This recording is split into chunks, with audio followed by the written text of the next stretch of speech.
Well, you're right. It's going to be a time when the Democrats are fired up to see their presidential presumptive nominee, Kamala Harris. She, of course, clinched the majority number of delegates that she needed just a few short weeks ago. So she indeed will be here, and she will be here throughout the week, but she won't be on the convention floor until Thursday. And we're expected to see a really lively, energized crowd, since those numbers that you just heard have really turned around in favor of the Democratic Party by at least a few percentage points since it was announced that, since President Biden announced that he was stepping aside and passing the torch to his vice president.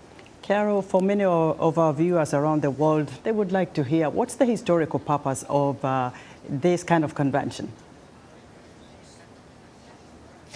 The historical purpose really is to get the caucuses underway. And by that, I mean they're talking about the platform of the speeches, what they're going to center on, what they're going to look forward to, and get everybody energized. It's also to lay out the Democrats' vision for the future.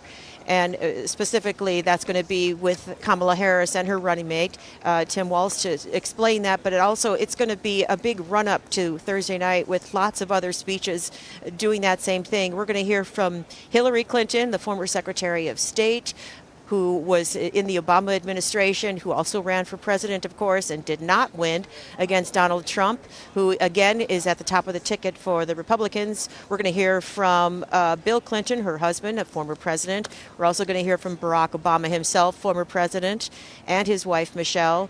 And it's just going to be very exciting for all the Democrats here to see some of those big Democratic stars in person and just talking about, what their vision is for the future, what, some of their steps are to get to that vision.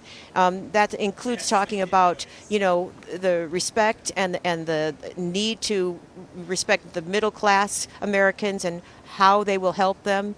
And we're expected to hear those kinds of things coming up. Mm-hmm. And Carol, why did protesters show up last night? Yes, the protesters are here on site. However, they can't get very close because the perimeter around this, the security perimeter, is so tight and it's so wide. It's about a mile in radius all the way around the convention center. So we can't even see them from where we are here at the convention center. But they were here out in force last night. They were carrying placards that said things like, end the war, stop all aid to Israel, end the genocide. And in fact, there was an event going on, as was mentioned, at the Navy Pier, in which one of the protesters got her way up on stage and grabbed the mic and said, end the genocide, before she was hauled off.